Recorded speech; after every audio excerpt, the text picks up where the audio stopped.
May the peace of the Lord be with you all. As we bring to you the readings of today's Holy Mass, come, let us now listen to the Word of God. The 21st of May, 2026, Thursday of the 7th week of Easter. A reading from the Acts of the Apostles.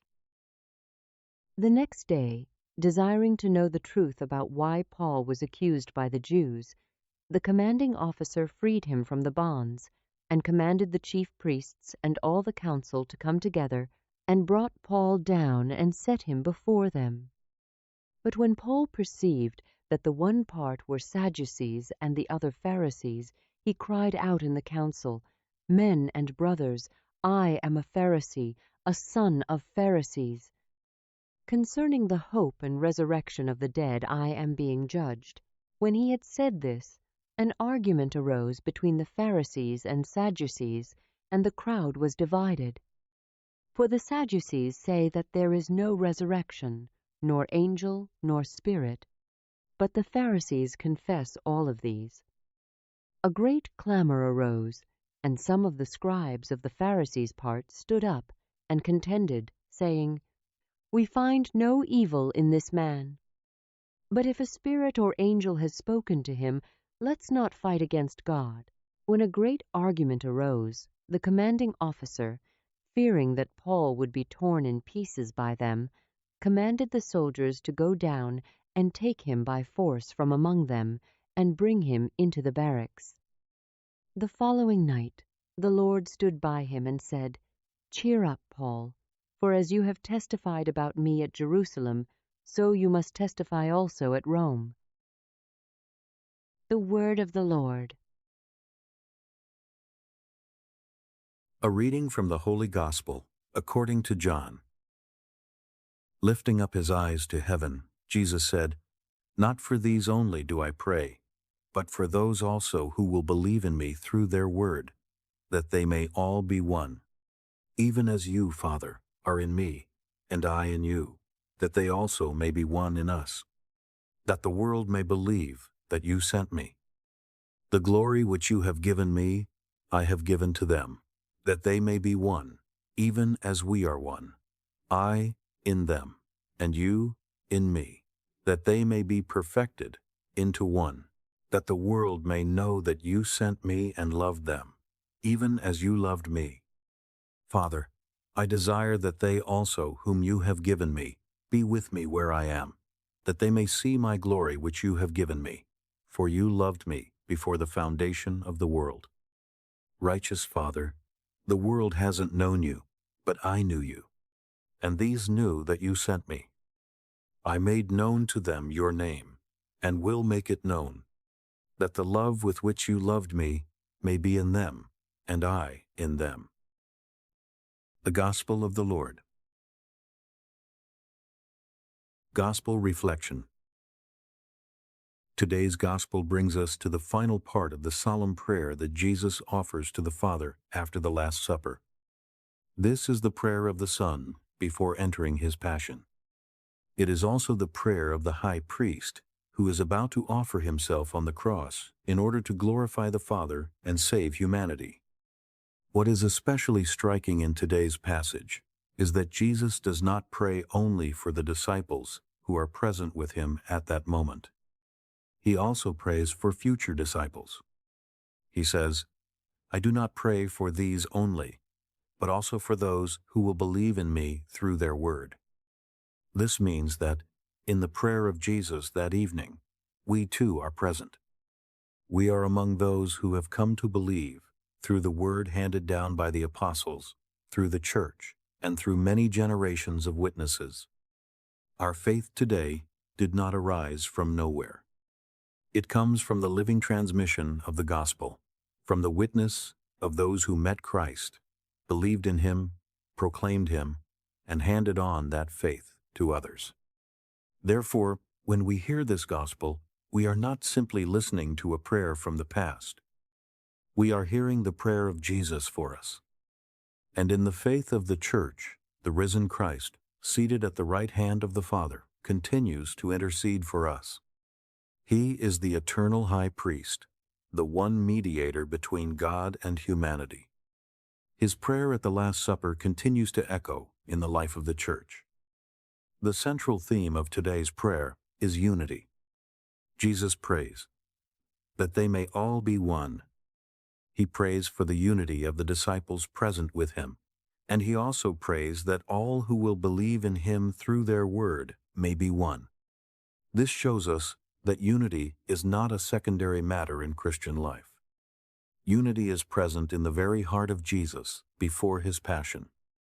As he prepares to lay down his life, he does not think only of separate individuals, but of the community of believers. He earnestly asks the Father to keep them in unity. But the unity for which Jesus prays is not merely external uniformity, nor simply social harmony.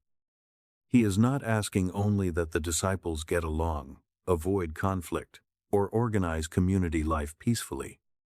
He prays for something much deeper, that they may all be one. As you, Father, are in me, and I am in you. Here, the unity between the Father and the Son is both the model and the source of Christian unity. The Father and the Son are not united by an external agreement, but by perfect communion in divine love and life. The Father is in the Son, and the Son is in the Father. This communion is the model for the Church. Yet we must understand this humbly and correctly. The unity of Christians is never equal to the inner unity of the Trinity. Only God is the mystery of absolute communion. But Jesus prays that his disciples may participate in that unity, that they may be drawn into the loving relationship between the Father and the Son, so that the unity of the Church may rest not merely on human goodwill, but on the very life of God. Jesus says that they also may be in us. This is a profound word. He does not ask only that the disciples be close to one another, but that they be in God. The unity of the Church can endure only when the disciples abide together in the Father and the Son. If each person clings only to personal opinions, interests, groups, or emotions, unity will remain fragile. But if all are rooted in Christ, directed toward the Father, and guided by the Holy Spirit, that unity has a firm foundation. In the prayer of Jesus, we see a deep relationship between the Father, the Son, and the disciples. He says, I in them, and you in me. He also says, the love with which you loved me may be in them, and I in them. These words show us that Christian life is not merely the observance of external religious duties. At its heart, Christian life means being brought into communion with God. We are invited into a closeness greater than we often dare to imagine. The Father loves us in Christ. Christ dwells in us. The love with which the Father loves the Son is poured into the hearts of believers. By grace, the Christian is no longer a stranger before God, but is brought into the life of God and invited to remain in his love. This is a great gift, but also a great responsibility. If we are in God, we cannot live divided as though God were not in us. If we are loved by one Father, we cannot despise one another as strangers. If we belong to one Christ, we cannot allow jealousy, suspicion, pride, and conflict to wound his body, the Church. Jesus also shows that the unity of his disciples is directly connected to mission, so that the world may believe that you have sent me. And again, so that the world may know that you have sent me and have loved them even as you have loved me. Christian unity, therefore, is not merely an internal concern of the Church. It is a sign for the world. When disciples live united in faith, charity, truth, and one mission, the world can recognize in them something that does not come from human effort alone. Their unity becomes a witness that Jesus truly has been sent by the Father. Conversely, division among Christians is a deep wound in the body of Christ and weakens the witness of the gospel. When those who believe in Christ oppose, despise, or exclude one another, the world finds it harder to recognize the face of the one who prayed that all might be one.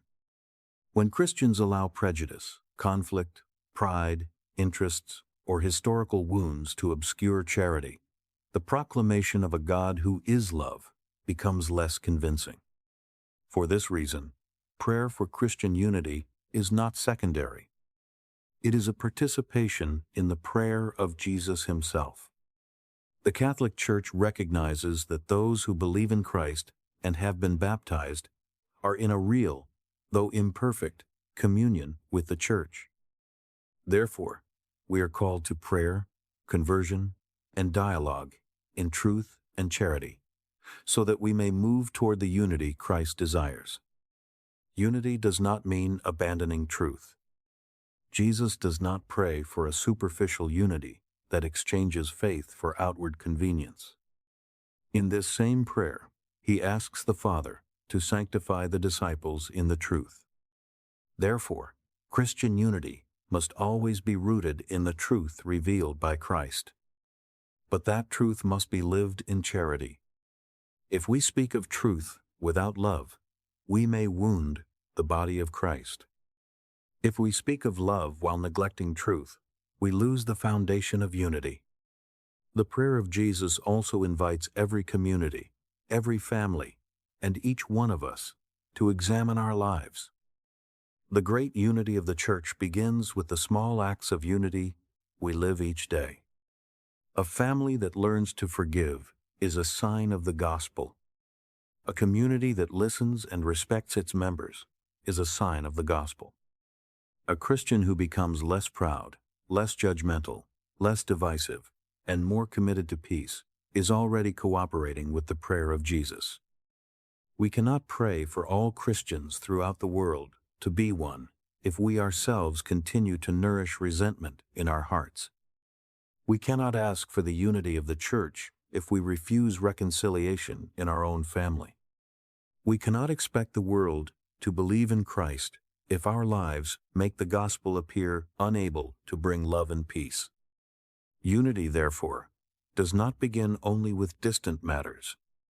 It begins with a converted heart. It begins when we place Christ above the ego. It begins when we learn to apologize, forgive, listen, collaborate, and see others as brothers and sisters in the same Lord. It begins when we allow the love with which the Father loves the Son, the love Jesus desires to place within us, to transform our relationships. If Christians throughout the world lived more visibly united in love, the world would receive a powerful witness.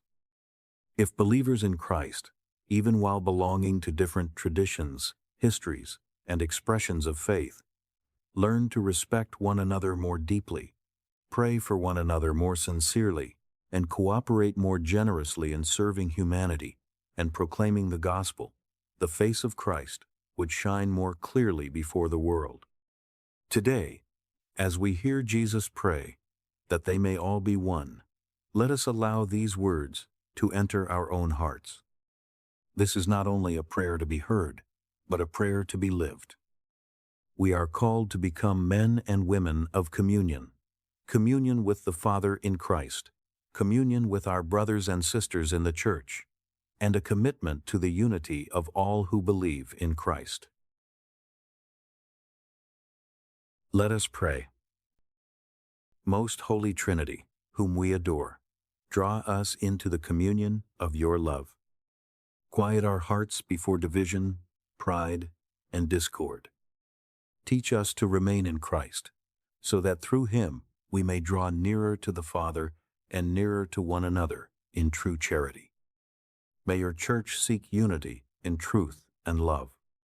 May Christians pray for one another, respect one another, and together bear witness to Christ before the world today.